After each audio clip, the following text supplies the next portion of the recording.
10여 년쯤에 한 기사에서 등장했던 내용인데요. 한 사람이 정말 황당한 이유로 면허 정지를 당했습니다. 대개 우리가 뉴스를 보면 이제 음주 운전이나 이런 일로 면허가 취소되거나 정지가 되는데, 이 사람은 매우 특이한 일로 면허가 정지가 되었습니다. 왜 면허가 정지가 되었는가?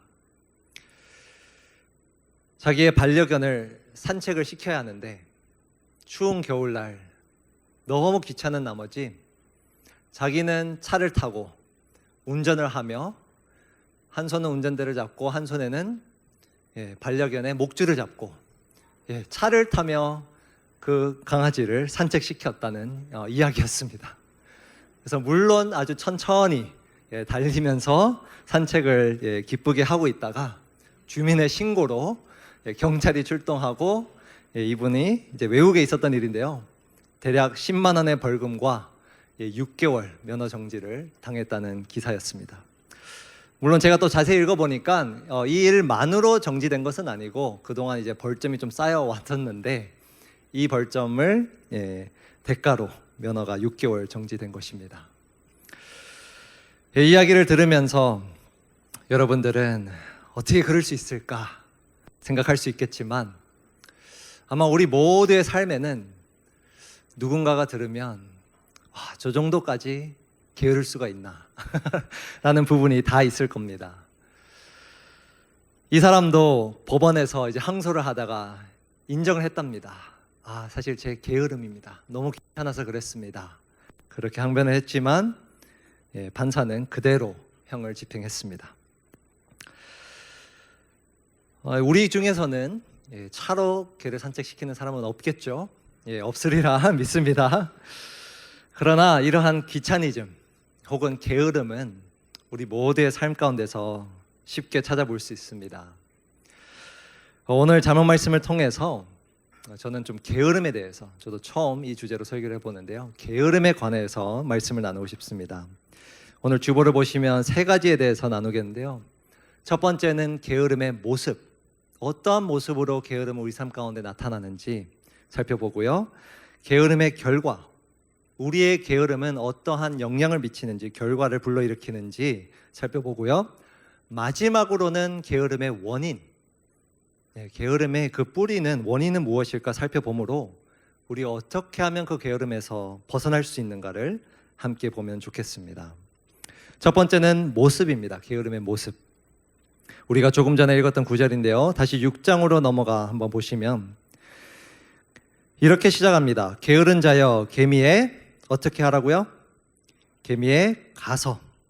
히브리어로 보면 이 가다라는 동사가 첫 단어입니다. 가라라는 명령어부터 시작해요.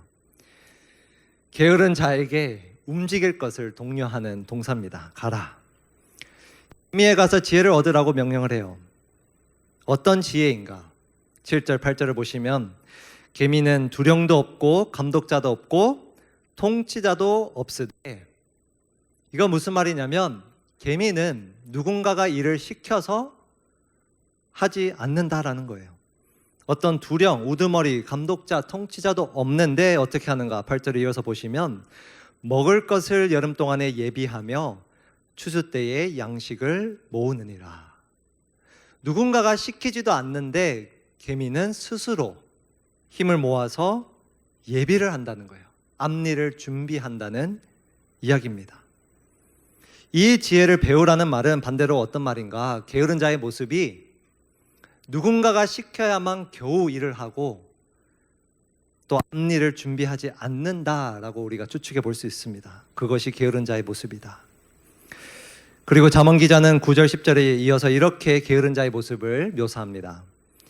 게으른 자여 내가 어느 때까지 누워 있겠느냐? 내가 어느 때에 잠이 깨어 일어나겠느냐? 좀 더 자자, 좀 더 졸자, 손을 모으고 좀 더 누워 있자 하면. 반복되는 표현이 뭐죠? 10절에 좀 더. 어떤 모습일까요, 여러분? 게으른 자는 누군가 일을 시켜야만 겨우 하고 앞일을 준비하지 거기에 더해서 어떤 모습인가? 계속해서 일을 미룬다는 거예요. 미루는 그 습성, 좀 더 나중에 해야지. 그런 게으른 자의 모습을 6장에서 우리는 볼 수 있습니다. 잠언 26장으로 또 넘어가면 게으른 자의 모습을 또 볼 수 있어요. 13절부터 보시면 게으른 자는 길에 사자가 있다, 거리에 사자가 있다 하느니라. 이게 무슨 말일까요, 여러분? 잠언에 사실 다른 구절에도 보면 이런 표현이 있는데요. 이건 무슨 말이냐면 그 당시에 모든 일, 직장이라고 따지면 요즘이야 재택근무를 많이 하지만 대부분 뭐예요? 다 집 밖에서 일을 했어요. 근데 지금 이 표현이 뭐냐면 길에 지금 사자가 있어서 내가 밖으로 못 나가겠다라는 의미예요. 길에 사자가 있어서 내가 일을 못 하겠다. 핑계거리입니다. 당시의 사자는 길에서 전혀 발견되지 않았습니다. 늘 숲에 들어가야만 있었던 것인데, 광야에 가야만 있었던 것인데 사람이 사는 동네에서는 발견되지 않았어요. 왜 이 표현을 쓰는가? 게으른 자는 말도 안 되는 핑계거리로 일을 하지 않는다라는 거예요. 그리고 14절에 이어서 이렇게 표현합니다. 문짝이 돌적이를 따라서 도는 것 같이 게으른 자는 침상에서 도느니라. 이 돌적이는 영어로 말하면 힌지라는 그겁니다. 저기 문에 있는 힌지, 문에 거기 벽에 달려 있어서 이렇게 문이 왔다 갔다 할 수 있죠. 열렸다 닫혔다. 그 경첩을 말하는 거예요. 그런데 게으른 자는 마치 문의 벽에 경첩 때문에 붙어 있는 것처럼 침대에 붙어 있다 이 말이에요. 움직이지 않는다. 그리고 거기에 더해 15절은 이렇게 또 표현합니다. 게으른 자는 그 손을 그릇에 놓고도 입으로 올리기를 어떻게 하느니라? 네, 괴로워하느니라. 이건 또 무슨 말일까요, 여러분? 얼마나 게으르냐면 분명히 먹으려고 손에 그릇을 넣었는데, 음식을 잡았는데 입으로 올리기를 힘들어한다는 거예요. 괴로워한다. 어떤 표현이냐면 일을 끝까지 마무리하지 못한다라는 의미입니다. 일을 시작은 했지만 마무리하지 못한다라는 표현이에요. 그리고 마지막으로 16절에 보니 이렇게 또 게으른 자에 대해서 이야기합니다. 우리 한 목소리로 읽겠습니다. 16절 시작. 사리에 맞게 대답하는 사람 7보다 자기를 지혜롭게 여기느니라. 마지막으로 게으른 자는 어떤 모습인가? 바로 그의 교만함을 보여줍니다. 그는 일을 계속해서 미루고 핑계거리를 대며 일을 하지도 않고 움직이지도 않고 마무리하지도 않는데 누군가에게 그에게 말을 할 수가 없다는 거예요. 말을 해도 듣지도 않는다는 거예요. 왜? 그는 자기를 스스로 지혜롭게 여기기 때문에, 교만하기 때문에 그렇다는 말입니다. 제가 특정 구절들만 여기 모아놔서 그렇지 사실 여러분들이 잠언을 쭉 읽어보시면 게으른 자의 모습에 대한 구절이 생각보다 많습니다. 이 모든 잠언의 구절들은 어떤 모습을 보여주는 것인가? 1번 대지인데요. 게으름은 아주 간단하게 말하면 다양한 모습으로 나타난다는 거예요. 다양한 모습으로 나타난다. 우리가 방금 살펴보았지만 누군가가 시켜야만 일을 하는 그 모습, 혹은 앞일을 준비하지 않는, 예비하지 않는 그 모습, 또 일을 계속해서 미루는 모습, 핑계거리를 대며 일을 하지 않는 그 모습, 움직이지 않는 그 모습, 일을 끝까지 하지 않는 그 모든 모습들이, 교만한 모습까지 다 게으른 자의 모습이다라는 거예요.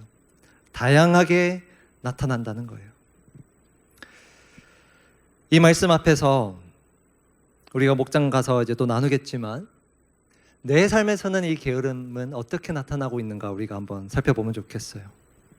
여러분들의 학교에서, 직장에서, 또 가정에서 게으름은 어떻게 나타나고 있는가? 제가 설교를 이제 마무리하면서 한 번 더 나누겠지만 저도 이 말씀을 준비하며 얼마나 찔렸는지 모르겠습니다. 그래서 아마 이 설교를 듣고 있는 우리 아내가 아마 집에 이제 제가 돌아가면 당신이 가정에서 얼마나 게으른지 스스로 알 거야, 이런 이야기를 하지 않을까 예상이 되는데요.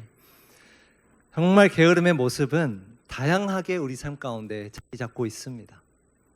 단순히 내가 잠을 많이 잔다 이런 것이 아니에요. 다양한 모습으로 나타나고 있어요. 그것이 잠언이 우리에게 일러주는 첫 번째 진리입니다.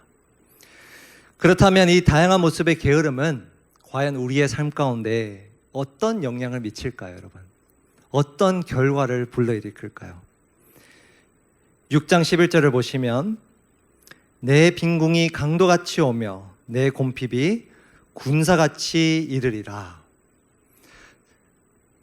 아까 6절에서 10절 사이에 게으름의 다양한 모습을 우리에게 가르쳐준 후에 11절에서는 그 게으름의 결과를 일러줍니다. 내 빈궁이 무엇같이 온다고요? 예, 강도같이. 여기서 이 히브리어 빈궁은 그냥 가난한 정도의 표현이 아니라 극빈한, 사실은 극빈한 아주 가난한 상태를 이르는 말이에요. 게으름은 어떤 결과를 일으키는가? 강도같이 아주 서서히 몰래 우리에게 가난을 불러일으킨다고 이야기하는 거예요. 그리고 곰핍, 부족함이 때로는 군사같이 아주 몰래 서서히 올 때도 있지만 나의 게으름 때문에 부족함이 군사같이도 이른다는 거예요. 그게 무슨 말이냐면 마치 군대가 와서 약탈하는 것처럼 뭔가를 빼앗긴다는 말입니다. 뺏어가는 그 상태를 말하는 거예요. 그리고 20장 4절에 보면요, 비슷한 표현이 또 나옵니다. 게으른 자는 가을에 밭 갈지 아니하나니 그러므로 거둘 때에는 구걸할지라도 얻지 못하리라. 아까 우리가 6장에서 봤죠. 개미들처럼 미리 준비하지 않기 때문에 게으른 자는 어떻다는 거예요? 거둘 때에, 열매를 막상 맺어야 할 그때에 구걸할지라도 얻지 못한다 라고 말씀하는 거예요. 이스라엘의 땅은 사실 돌밭입니다. 좋은 땅이 아니에요. 옥토가 아니에요. 그래서 밭을 아주 가는 게 너무나도 중요한 일이었어요. 농사를 짓기 위해서. 그것을 하지 않으면 내가 아무리 씨를 뿌려도 열매는 거둘 수가 없는 거예요. 게으른 자는 가을에 그 밭을 갈지 않기 때문에, 돌을 다 부셔놓지 않기 때문에 막상 열매를 추수할 때가 돼서 열매를 얻지 못한다라고 이야기합니다. 잠언에 이런 표현들이 다양한데 쉽게 말하면 이거예요, 여러분. 게으름에는 반드시 대가가 따른다는 거예요. 반드시 대가가 따른다. 그런데 더 중요한 사실이 있습니다. 잠언서를 자세히 읽어보면 게으름을 피우는 그 당사자에게만 대가를 치르는 것이 아니라, 그 당사자만 대가를 치르는 것이 아니라 주변 사람들에게도 해를 끼친다는 거예요. 18장 9절 말씀입니다. 우리 한 목소리로 읽겠습니다. 시작. 게을리하는 자는 패가하는 자의 형제니라. 여기서 패가하는 자, 이 히브리어 단어를 보면요, 이 단어는 때로 어떻게도 번역이 되는가? 약탈자라는 단어도 번역이 돼요. 약탈자. 지금 이 구절은 어떤 말을 하고 있냐면, 자기 일을 게을리하는 자는 누구와 비슷한가? 어떤 형제인가? 누구와 비슷한가? 약탈하는 자와 비슷하다는 거예요. 누군가로부터 뭔가를 빼앗는 자, 누군가에게 해를 입히는 자와 동일하다는 말씀입니다. 10장 26절을 보면 더 자세히 이렇게 표현하고 있어요. 게으른 자는 그 부리는 사람에게, 그 주인에게, 혹은 어떤 일을 맡긴 그 사람에게, 고용주에게 마치 이의 식초 같고 눈의 연기 같으니라. 제가 캠핑을 정말 좋아하는데요, 불을 때울 때 가장 속상할 때가 언제냐면 장작을 딱 사가지고 갔는데 장작이 안 타는 거예요. 연기만 나고 장작이 안 타는 거예요. 여러분, 그런 장작을 때우면 연기 때문에 그날의 캠핑은 다 그냥 버린 겁니다. 그 표현이 여러분, 눈의 연기 같다. 그리고 이에, 치아에 식초 같다. 산이 아주 강한 그 식초 같다. 식초는 이를 해롭게 하고요, 연기는 눈에 따갑습니다. 그런데 게으른 자는 바로 그 부리는 사람에게, 고용주에게 혹은 그 주인에게 그러한 피해를 끼친다라는 이야기입니다.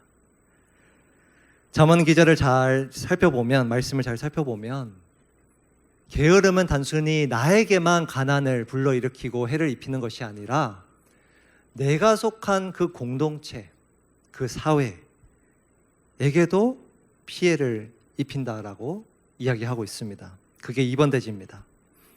게으름은 나뿐만 아니라 내 주변 사람에게도 해를 끼칩니다. 갤럽 조사에서, 저는 어떻게 이런 통계를 냈는지는 모르겠지만 갤럽이기 때문에 믿고 공유를 합니다. 어떤 통계냐면 직장인들이, 회사원들이 일에 온전히 몰두하지 못해서, 근무 시간에 근무를 온전히 하지 못해서, 집중하며 하지 못해서 일어나는 경제적 손실을 어떻게 했는지 모르겠지만 추정을 해봤어요, 여기서. 근데 전 세계적으로 따지면 전 세계의 모든 근무자, 직장인, 회사원, 이들이 일에 제대로 몰두하지 못해 일으키는 경제적 손실은 약 7.8조 달러라고 합니다. 7.8조 원이 아니라 7.8조 달러. 원화로는 여러분들이 계산하시면 됩니다. 아마 1경이 넘는 금액일 거예요. 전 세계적으로 보면 제대로 근무 시간에 일을 하지 않아서 일으키는 경제적 손실이 1경원에 달한다고 합니다. 물론 직장인들이 일에 몰두하지 못하는 이유는 다양합니다. 그런데 또 다른 통계를 보면요, 직장인들의 가장 큰 고민, 고치고 싶은 습관 1위는 단연 게으름입니다. 게으름을 고치고 싶다. 그 통계와 같이 이 손실, 경제적 손실을 감안한다면 게으름으로 인한 경제적 손실은 어마어마하다는 거예요. 돈으로 추정된 수치지만 한번 돌아보십시오, 여러분. 누군가의 게으름으로 인한 가정, 또 학교, 또 한 회사에 일어나는 경제적 손실과 피해들 어마어마합니다. 여러분, 게으름은 나만 궁핍으로 내모는 것이 아니라 내가 속한 공동체, 사회에도 해를 끼치는 것입니다. 이것이 게으름의 결과예요. 자, 그렇다면 게으름의 원인은 무엇일까요, 여러분? 원인. 그 뿌리는 무엇일까요? 우리가 그것을 알아야 게으름에서 벗어날 수 있습니다. 21장 25, 26절. 게으른 자의 무엇이? 욕망이 자기를 죽이나니 이는 자기의 손으로 일하기를 싫어함이니라. 어떤 자는 종일토록 탐하기만 하나 의인은 아끼지 아니하고 베푸느니라. 개역개정의 번역이 조금 이 25절과 26절을 구분해서 번역을 해놨는데요, 원어로 보면요, 26절에 그 어떤 자는 직전 구절에 게으른 자를 가리키고 있습니다. he라는 대명사예요. 그는, 그런 표현이에요. 게으른 자의 무엇이 자기를 죽인다고요? 욕망. 욕망이 자기를 죽이고, 26절에 보면 동일한 그 게으른 자는 종일토록 탐하기만 하나. 원어로 보면요, 동사도 명사도 이 탐하다라고 썼어요. 탐심을 탐하다. 반복해서 썼어요. 왜? 강조하기 위해서. 이 게으른 자에 있는 욕망, 탐심이 얼마나 강한지 표현하고 있습니다. 그리고 대조를 하고 있는 거예요. 의인은 아끼지 않고 이웃에게 베푸는데 게으른 자는 욕심이 어마어마하다는 거예요. 이 두 구절에서 우리는 게으름의 그 뿌리, 원인을 찾아볼 수 있습니다. 게으름의 원인은 무엇인가? 오늘 3번 대지인데요, 바로 자기 욕망입니다. 자기 욕망. 그것이 게으름의 뿌리, 또 원인이라고 성경 말씀은 이야기하고 있어요. 게으름은 단순히 일하기 싫은 귀차니즘 정도가 아니라 편하게 살려고 하는 그냥 그 정도의 마음이 아니라 성경 말씀은 하나님은 무엇이라 말씀하는가? 게으름의 그 뿌리에는 자기 욕망이 자리 잡고 있다라고 이야기해 주는 거예요. 이제는 벌써 한 20년 전에 쓰여진 책인데요. 김남준 목사님이 쓰신 게으름이라는 책이 있습니다. 혹시 못 읽으신 우리 청년들이 있다면 꼭 추천을 드리는데요. 이 책에서 이 목사님도 매우 비슷한 표현을 하세요. 이 책을 보면 게으름의 뿌리는, 이 목사님이 이렇게 표현합니다. 게으름의 뿌리는 빗나간 자기 사랑이다. 게으름의 뿌리는 빗나간 자기 사랑이다. 저는 이 표현이 너무 적절하다고 봅니다. 빗나간 자기 사랑. 게으름은 단순히 일하고 싶지 않은 것이 아니라 그 뿌리를 들여다보면 잘못된 자기 사랑이라는 거예요. 욕망이라는 거예요. 성경은 자신을 사랑할 것을 부인하지 않습니다. 사랑하지 말라고 이야기하지 않아요. 내 이웃을 어떻게 사랑하라고 이야기하죠? 내 몸과 같이 사랑하라. 스스로 사랑하는 것을 부인하지 않습니다. 아니, 오히려 스스로를 사랑하라고 이야기를 해요. 그런데 이 목사님이 그래서 의도적으로 이렇게 표현한 거예요. 빗나간 자기 사랑. 빗나간 자기 사랑. 이것은 무엇인가? 자기 욕망이에요. 그리고 조금 더 구체적으로 들어가면 무엇인가? 하나님을 섬기는 대신 나를 섬기는 빗나간 자기 사랑입니다. 자기 욕망이에요. 잠언에서 말하는 게으름의 근본적인 원인은 바로 이것입니다. 하나님을 경외하는 대신, 잠언의 전체 주제죠. 하나님을 경외하는 대신 나를 섬기는 그 자기 욕망에 게으름의 원인이 있다라고 이야기하는 것입니다. 보통 여러분들이 서적을, 일반 서적을 보면요, 게으름의 반대말은 무엇인가? 뭘까요, 여러분? 부지런함입니다. 부지런함. 부지런하게 움직이는 것, 사는 것. 어떻게 해서든 잠을 쪼개어서 내 미래를 준비하는 그 모습들을 이야기합니다. 그러나 성경에서 말하는 게으름의 반대말은 부지런함이 아니라 하나님을 경외하는 마음입니다. 하나님을 경외하는 그 마음의 반대말이 게으름이라고, 자기 욕망이라고 이야기하는 것입니다. 여러분, 우리가 엄청 바쁘게 살아도, 부지런하게 살아도 이 말씀에 의하면 하나님의 눈에 우리는 여전히 게을리 살 수 있다는 거예요. 내가 만약에 바쁘게 살고 부지런하게 사는 그 이유가 하나님을 경외하고 하나님을 섬기는 것이 아니라 내 욕망을 채우기 위한 것이라면 어쩌면 우리는 여전히 그 게으름에서 벗어나지 못할 수 있다는 거고 이야기하는 것입니다. 세상은 게으름에 벗어나 열심히 살아가는 것에 초점을 둔다면 하나님은 하나님을 경외하는 그 자가 자기 욕망에서 벗어나 게으름의 뿌리가 되는, 원인이 되는 그 욕망에서 벗어나 하나님을 위해 충성되게 사는 것에 초점을 두라고 이야기하는 겁니다. 이것이 우리가 게으름에서 벗어날 수 있는 길입니다. 단순히 내가 열심히 살아야지, 내가 이번 방학에는 이렇게 살아봐야지, 잠을 덜 자야지, 그 정도가 아니라 내가 아닌 하나님을 경외하며 하나님을 위해 사는 그 마음에서 출발한다고 이야기하는 것입니다. 저도 한 주간 이 게으름에 대한 설교를 준비하며 사실 처음으로 설교해 보는 것 같아요. 게으름에 대한 주제로. 사실 계획도 없었어요. 그런데 잠언 말씀을 계속 읽는데 의외로 게으름에 대한 말씀이 많은 거예요. 그리고 몇 주 전부터 이 말씀을 묵상하며 준비하게 되는데 한 주간 참 아이러니하게도 설교를 준비하는 그 과정 가운데 참 저는 괴로웠습니다. 왜냐하면 하나님께서 이 말씀을 제가 준비하면서 설교를 준비하는 내 모습 가운데 있는 게으름을 많이 보여주셨어요. 제가 나온 신학교의 그 설교학을 가르칠 때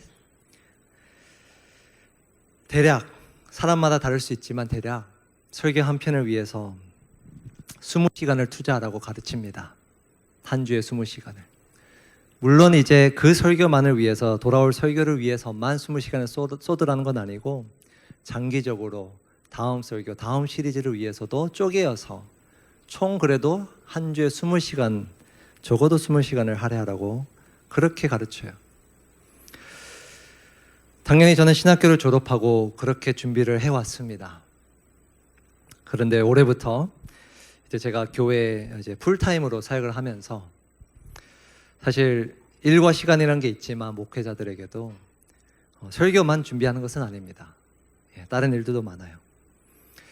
그래서 일과 시간에는 뭐 20시간은커녕 사실 설교를 준비하는 시간은 제가 볼 때 뭐 많아야 일주일에 한 4시간 정도 되는 것 같아요. 일과 시간에. 그럼 언제 그럼 설교를 준비하는가?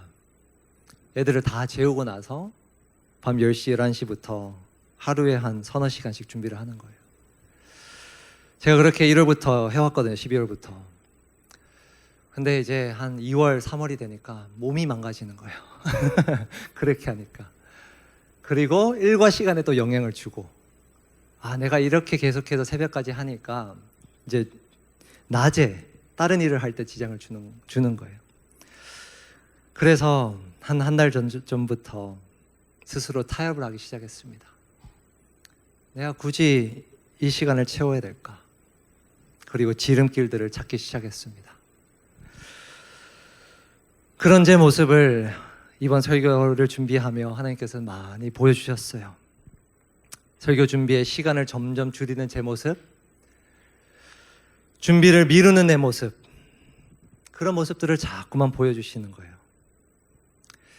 사실 처음에는 그렇게 타협을 할 때 좀 미안했거든요. 여러분에게 여러분에게 미안했거든요. 근데 어느새 그 마음도 사라지는 거예요. 몇 주가 지나니까.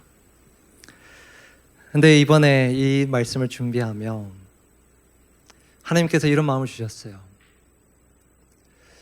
네가 지금 청년들에게 미안할 것이 아니라 내 앞에서 어떤 모습인가를 돌아봐야 되지 않겠니? 누구를 위해서 설교를 하고 누구를 위해서 준비를 하는 거니? 이 질문 앞에 많이 서게 하셨습니다. 그리고 이번 주 말씀을 준비하며 정직하게 제 모습을 들여다봤을 때 정말 그렇더라고요.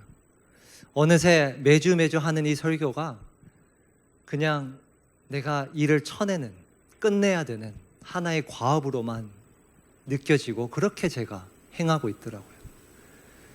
분명히 저는 정말 수년을 고민하며 하나님의 말씀을 가지고 하나님의 백성을 세우라는 그 부르심을 가지고 이 자리까지 왔는데 어느새 설교하는 그 과정들이 하나님의 그 부르심을 감당하는 사명이 아니라 그냥 쳐내는 일이 되어 버렸더라고요. 그 모습을 많이 돌아보며 잠언의 또 한 구절이 제 눈에 확 들어왔습니다. 25장 13절의 말씀인데요. 한 목소리로 우리가 읽기를 원합니다. 시작. 충성된 사자는 그를 보낸 이에게 마치 추수하는 날에 얼음 냉수 같아서 능히 그 주인의 마음을 시원하게 하느니라. 아멘. 아까 10장 26절에서 우리가 봤잖아요. 게으름의 결과. 게으른 자는 그 부리는 자에게 이의 식초, 눈의 연기 같은 존재라면 충성된 사자는 그를 보낸 이에게 마치 무엇과 같다고요? 얼음 냉수.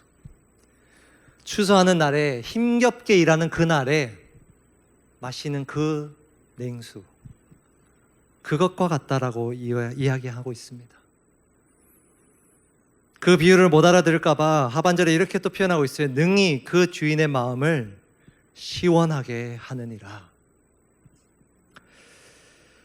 여러분, 게으름은 단순히 내가 얼마나 부지런하게 사느냐, 얼마나 잠을 쪼개며 내 미래를 위해서 준비하느냐, 그 정도에서 촉도가 판가름이 되는 것이 아닙니다. 그거는 세상의 기준이에요. 그런데 하나님 눈에는 우리가 어떻게 진정으로 게으름에서 벗어날 수 있는가? 우리가 게으른 자가 아니라 충성된 사자로 살아갈 때, 하나님의 마음을 시원하게 하는, 하나님을 위해서 우리가 충성되게 살아갈 때 게으름에서 벗어날 수 있다라고 말씀해 주고 계십니다.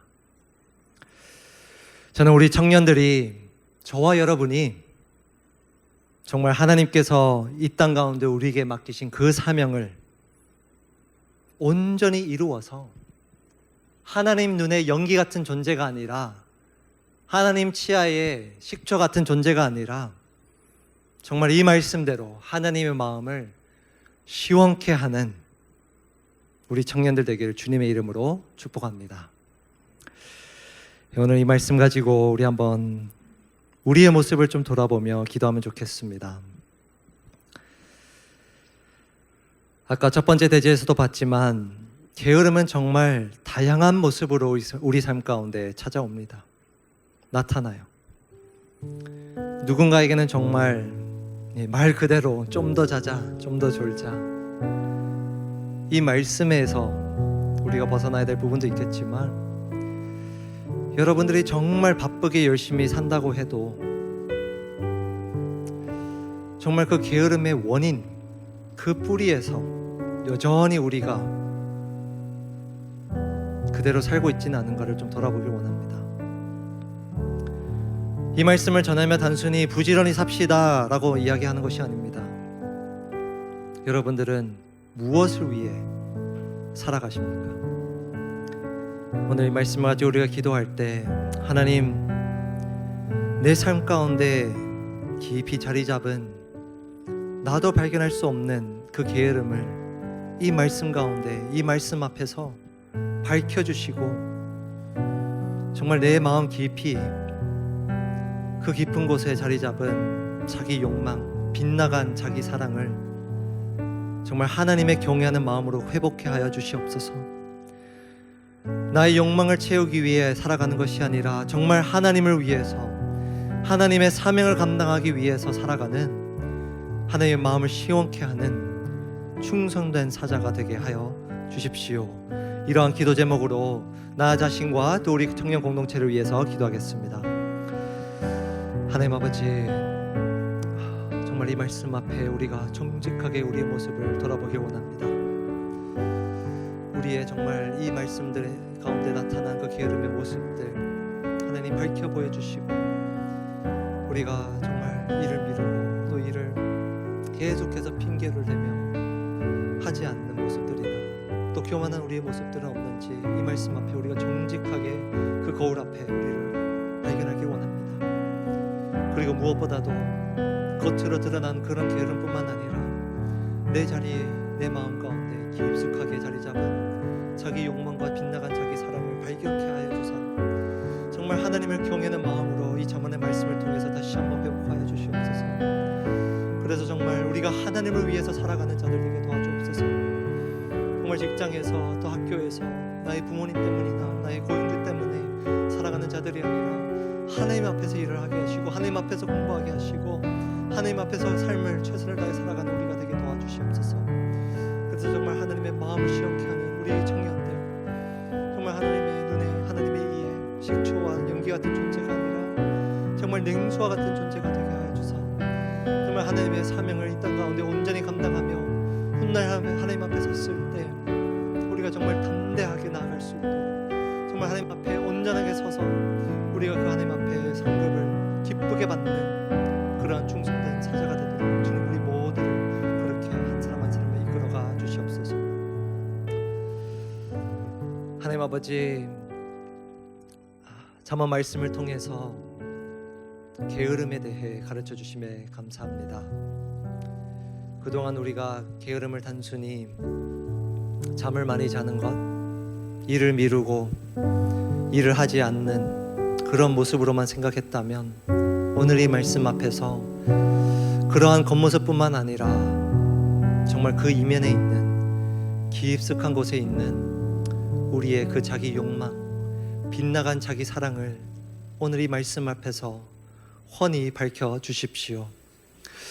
그래서 우리가 더 이상 그 욕망을 채우기 위해 바쁘게 살아가는 자들이 아니라 정말 하나님께서 왜 나를 이 땅에 보내주셨고 왜 나를 지금 현재 이 가정, 이 학교, 이 직장에 나를 불러주셨는지 고민하며 하나님의 사명을 온전히 감당하기 위해 힘써 나아가는 그러한 충성된 사자가 되게 주님 도와주시옵소서. 특별히 청년의 때에 우리가 이러한 가치관과 이러한 세계관이 잘 정립되기를 소망합니다. 세상은 계속해서 우리를 부지런하게 살아라 그러한 길로만 인도하지만 우리는 그러한 부지런함 뿐만 아니라 하나님을 향해 나아가고 하나님의 일을 감당하는 그러한 하나님의 사자가 되길 간절히 소원합니다. 그렇게 우리를 빚어가 주시고 우리를 이끌어 가실 그 하나님을 우리가 간절히 붙들며 나아갈 때 응답하시고 특별히 지금의 학업과 지금의 직장과 지금의 청년의 때를 하나님 앞에 온전히 드릴 수 있는 우리 청년들에게 주님 축복하여 주시옵소서. 그러한 하나님을 우리가 바라보며 또 그렇게 하나님을 위해서 살겠다고 다시 한번 결단하며 이 모든 말씀 주 예수 그리스도 이름으로 기도드립니다.